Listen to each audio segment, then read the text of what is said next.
Picture someone asleep beside you. Their breathing stops. 10 seconds. 15. Then a gasp, sharp enough to wake the room, urgent enough that you'd sit up expecting to see what's wrong. Not them. You.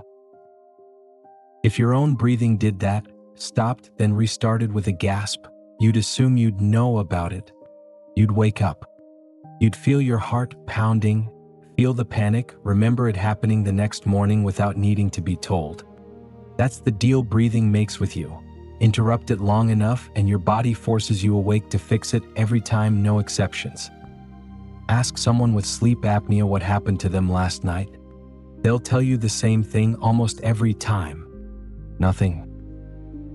Slept fine. Say it to their own doctor in their own words and they mean it completely. And why wouldn't they believe that? The body treats oxygen as close to non-negotiable as biology gets. Hold your breath on purpose right now and try to push past the point it turns uncomfortable. You can't. Something takes over. The breath comes back in whether you've decided to allow it or not. That's not a weak reflex. It's one of the oldest, most heavily protected systems in the body, closer to a heartbeat than a habit. Evolution doesn't leave a system like that to chance. The animals that left it to chance didn't get to have descendants.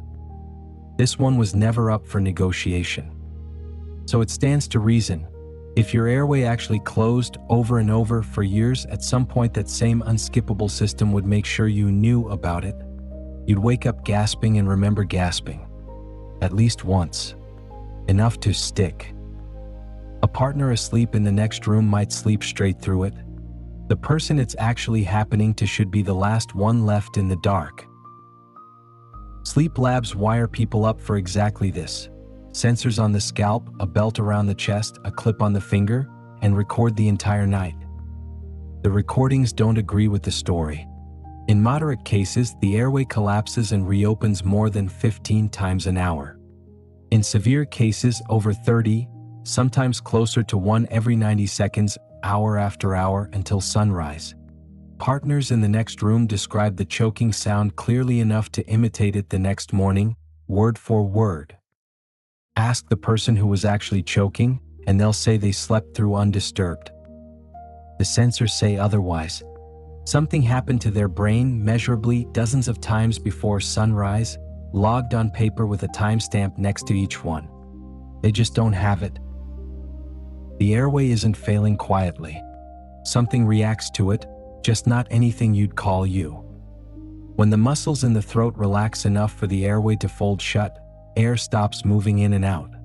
The body doesn't stop working because of that.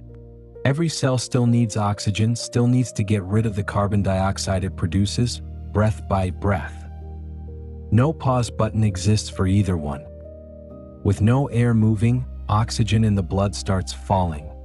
Carbon dioxide starts building up with nowhere to go and nothing carrying it away. Nothing about that is optional. There's a sensor built for exactly this, sitting where a major blood vessel splits on either side of the neck. It tastes the blood as it passes, checking one thing: how much carbon dioxide is in it right now.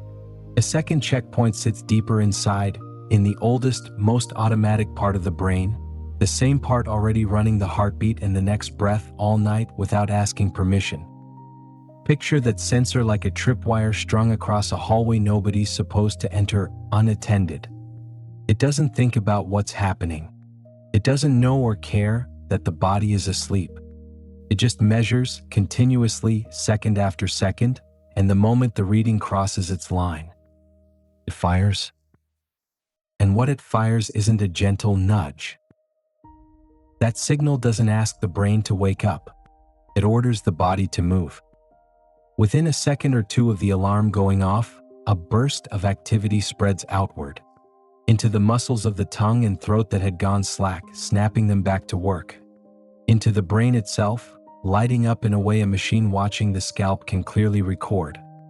The airway reopens.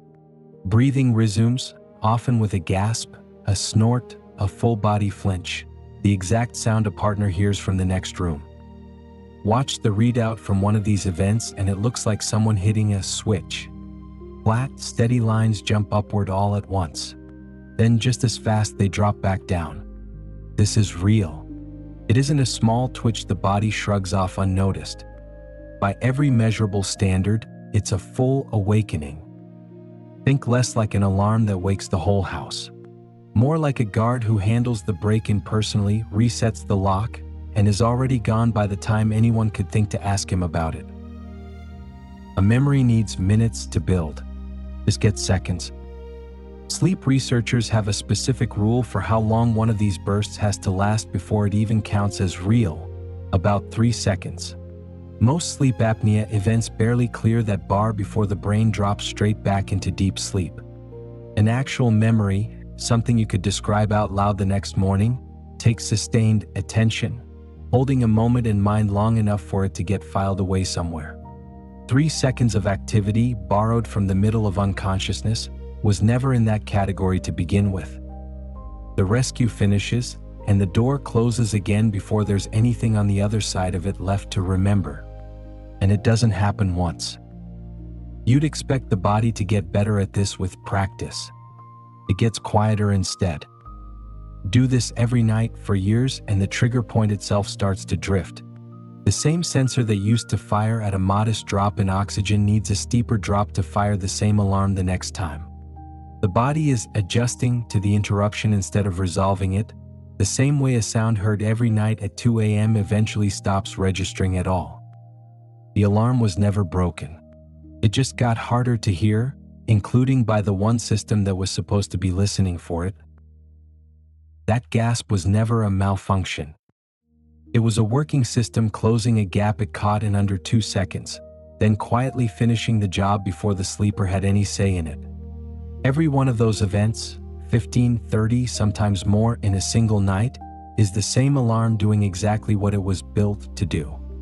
Notice, react, restore breathing, shut itself back off on schedule, well below the line where any of it gets remembered. Not one missed rescue. A body can pull off dozens of them in a single night and never once report back to the mind it just saved. Waking up wrecked the next morning isn't a mystery arriving out of nowhere. It's the bill for dozens of successful repairs run overnight by a system that was never designed to send a receipt for the work. Nobody failed to wake up. Something else happened first, faster, smaller, and finished the job before waking up ever became necessary. Most of what keeps a body alive overnight never asks for a witness. It runs in the dark, checks its own work, and moves on before morning, unannounced, uncredited. This is just the one place science finally counted. Somewhere, right now, that same sensor in your neck is doing its job without incident, quietly, the way it's supposed to. You'll never once find out about it. Not tonight. Not any other night.